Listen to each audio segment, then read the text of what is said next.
Now, take this forward. Let me bring you in, Vishal. We spoke about these black swan events, right? 2008 financial crisis. Assuming you were just about to, let's say, retire at that point in time, and here comes 2008, a financial crisis, and then fast forward to 2020, we have a global pandemic.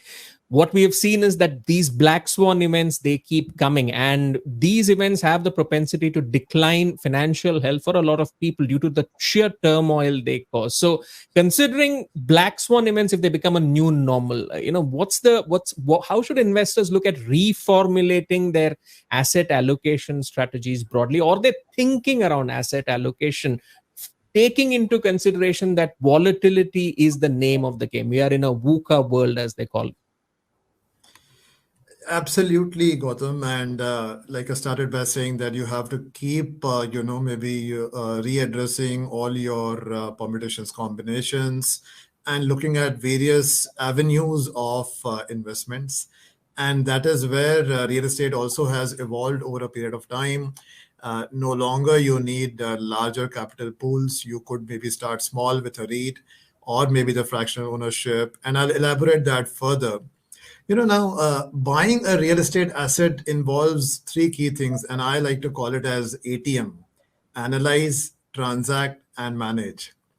And these three things are fairly complex, right? There's a lot of work which goes into all these three things to buy an asset and then to manage the entire thing. And that is where companies like these professional fractional ownership companies come in, where majority of the work is done by them, and investor doesn't have to spend a lot of time identifying let's say a tenant, looking at various upkeep and maintenance issues, capex issues, so on and so forth. It comes in all handy through these companies. Of course, there's an asset management fee, but you can concentrate on your main focus areas.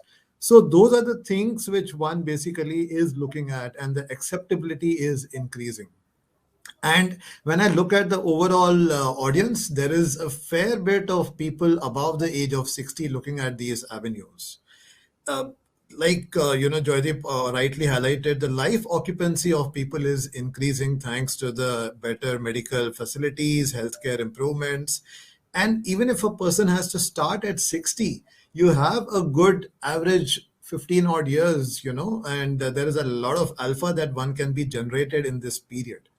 The other thing which one could look at is alternate asset classes. Again, I believe Joydeep touched upon that. Let's say a student housing. Today, instead of buying a plain vanilla residential apartment, you could invest in student housing or senior living opportunities, which give you a return of roughly 4 to 5% instead of a typical 1.5% from residential. Hmm. And then, of course, there are professionally managed AIFs, equity or debt AIFs, which focus on late stage projects. So there are plenty of avenues which one could look at, investing, and maybe, kind of look at diversifying your risk even within real estate.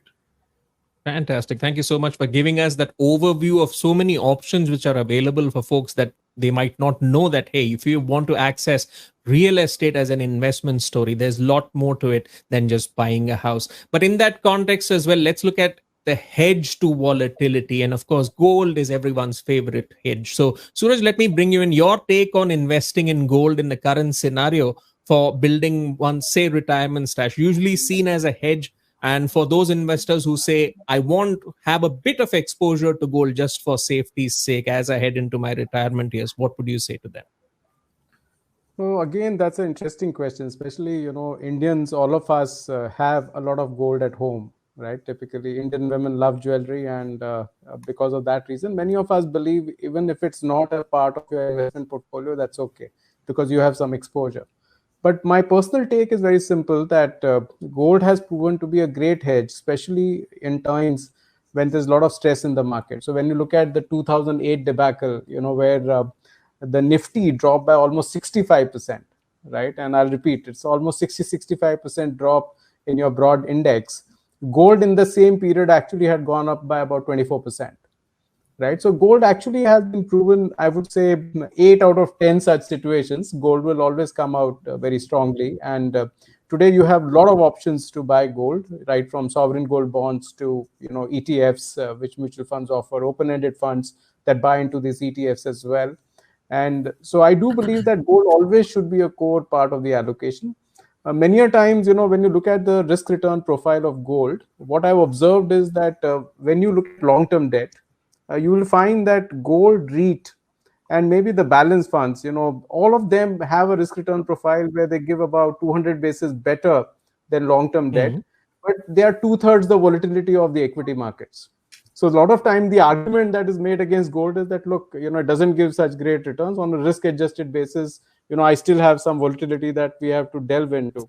But my personal take is if all the central banks in the world have printed so much money, I think at some point or the other into the future, I think gold may prove itself again to be the best investment that one could have considered. So not having exposure to gold in your portfolio, I think you're setting up yourself for a bigger risk in your overall portfolio.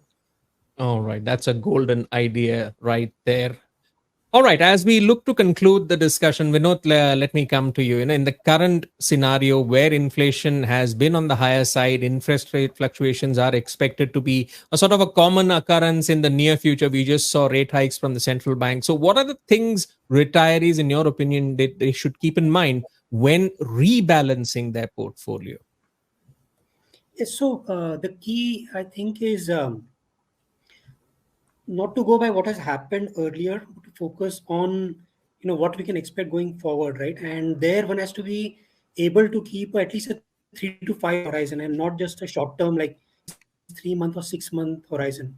So if you look at, for example, the short term, the next 6 months, it can be very volatile, right? Like we were expecting that inflation has peaked out and the central banks will start moderating the rate hikes. But yesterday, for example, the US wage report came on pace, right? So now again, the expectations have changed and the Fed can increase rates by 75 basis points in September, right? So, or we don't escalate the conflict there, right? So the short term, there can be many such events that occur because of which markets will continue to be volatile, right?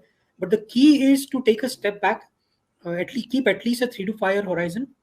And that context, I think that India is really very well placed as compared to other global economies. Like we recovered from COVID after US, Europe, other Asian countries.